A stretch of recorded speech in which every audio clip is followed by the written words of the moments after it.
So Pete, tell me about this transmission and how it works here, because it's got the paddle shifters on it, yeah? So it's just your run-of-the-mill C4 transmission, and it's got one of our paddle shift modules on it that we've been installing in our cars. So I'll take you for a drive if you want. It's very smooth. What's the so is it a C4? C4 transmission, yeah.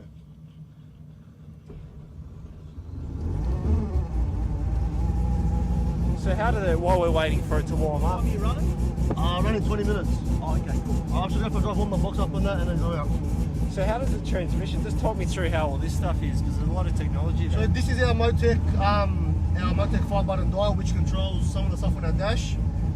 Here it's just it's our paddle shifter module, so it's just your normal C4 box, but it's got our automated module on it. So park, reverse, neutral, drive, and then your pedals work like normal. Now, how fast are the gear changes? Is it similar to, you know, Ferrari? Like, is it instantaneous? Is it electric or Look, gas? It's electric. I personally think it's quicker than changing it by hand with a lever, but you'll be able to see now.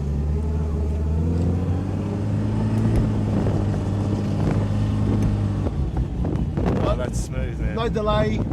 The car's quiet, drives nice. It's a nice cruiser, you know. So it's running Motec 130, is Motec it? M150 on the car today, yeah. What's the difference between the 130 and the 150? The Motec M150 is a bigger unit. It's got a few more input and output pins. So it's for our bigger cars. We usually use it for the big 13B setups, our 20B setups. It just gives us plenty to work with. It's just an awesome unit. Okay, now I noticed there is a Nitrous model there. Yep. That's just to bring up boost, yeah? Well, yeah, that's just to help the car get on the converter, you know, because you don't want to get to the start line and you don't want to be racing someone and the car's lazy, doesn't get up on the converter nice. It doesn't get on the two-step nice. So it's just all about raceability, all about being quick on the Christmas tree and just being ready at the start line, yeah. Now, what's the best time that you've run in this so far? So I've been 8:33 at 164 mile an hour. So that was on. So the car's only done 4 or 5 passes, to be honest.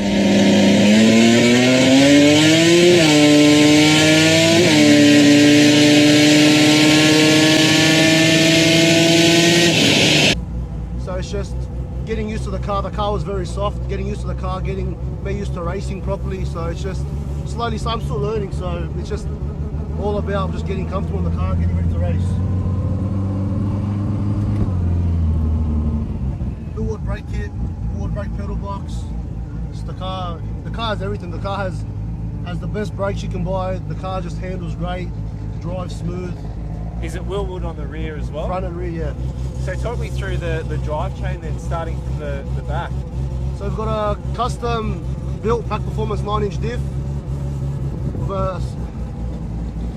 Hey mate. What are you doing, bro? Still a bit of an interview. Mr. Builtech himself. You racing? Yeah, I'm running. Good luck, Thanks, bro. I'll see you soon.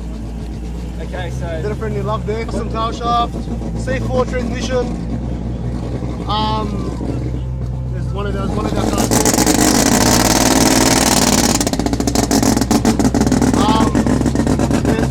bell housing. So we've got a Fred Pro Train C4 transmission.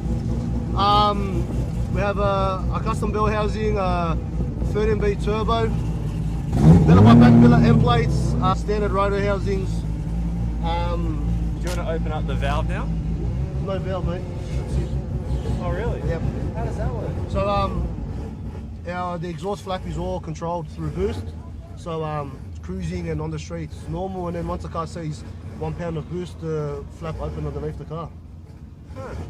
So That's new technology. Is that in any of the other customers' cars at all? it's in 1 or 2 of the cars, but yeah, it's starting to get introduced. It's just much easier.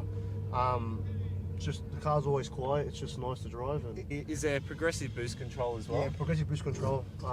That's all controlled through the M150. So everything is controlled through the one unit. So boost control, our launch RPM, everything's all controlled through the Motec. Is that a timing thing? Yeah. It's setting time. It's all through time. So once you press the trans brake button, it locks it in at a target boost aim, and then once you let go of the button and take off, it slowly ramps the boosting according to how you want it, or according to how the track is on the day. That's all controllable. Now you're getting right into tuning now, aren't you? Yeah, I am. You're dyno cars at the moment? Yeah, I'm doing a lot of sitting in with my dad, trying to learn as much as I can. Trying to learn all three platforms, so the Motec, Microtech and Haltech, because we have a wide variety of cars and they all run different computers. So at the moment I'm doing a lot of learning with the Motec software, with the M1 tune, so it's just all about learning, all about getting up to skills. I've got 30 years of work to catch up on, so... Do you think that's the future with PAC as well? Is it going to be a Motec system? Is that where you guys are, I guess, focusing? Well, definitely at the moment, majority of our cars are all going Motec. It's just got such good tunability.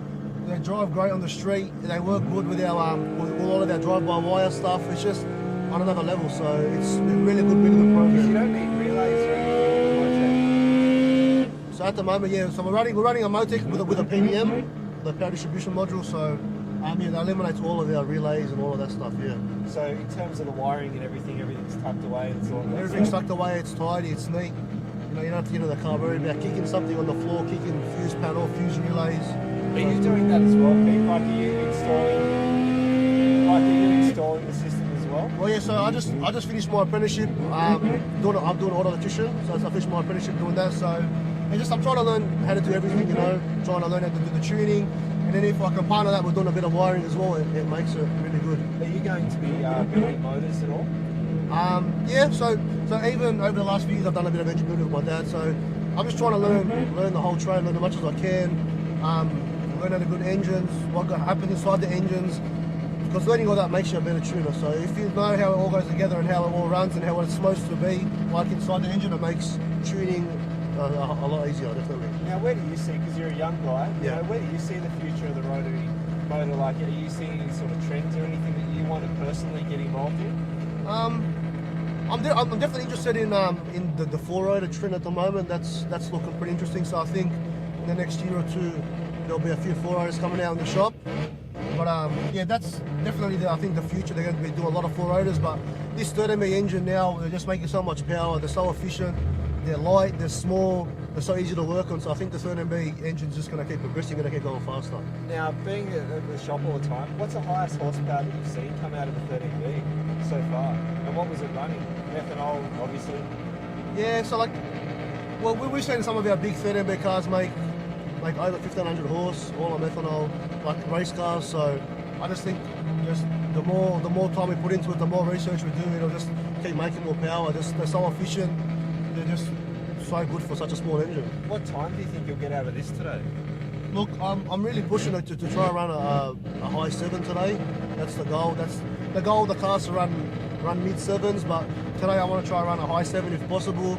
I just want to go, but really I just want to go, get used to the car again. It's been 8 months, get used to the car, enjoy it, be safe, do a few runs and just, yeah. Now, what are you thinking in your head when you're lifting up the front tyres? Is it a matter of just easing the car back down again? Are you trying to just feather the throttle? Yeah, you know, when the tyres come up, you want to try and make sure you don't come off the throttle because it slams down. So in the back of my head, my dad's always there. I can just think about my dad, what he's going to say if I slam the car on the ground, or what George will say. So definitely, just trying to ease it down. It's what like about a motorbike. wheelie bars? How come you guys don't look into that, because it's a street car? Street car, you know, the car's on radial, so the idea of the car, the idea of the whole radial scene is to race without wheelie bars, and it's all about power management and car setup. So what's your plan, man? Where are you going to go after this car? So you're going to run a good time here? You're going to jump into a drag car? What's the plan? That's the plan. Hopefully in the next few years, you know, I just want to keep working hard, get this car sorted, and once I work hard, and once that's all out of the way, and when it's my time, they'll let me know, and I'll jump in a car, hopefully. So do you think you would jump in the 6? It's the Mazda 6. Mazda 6, yeah. Well, that's my plan. My plan, hopefully in a few years, if I'm lucky enough, I'll jump in the car. But I'm sure my dad and my 2 uncles have plenty planned for me, so I'm just gonna keep working away, and I'll leave it all in their hands, and it's up to them. Yeah. Awesome, bro. Well, thanks for taking the time to share. Thank you very much. Anytime.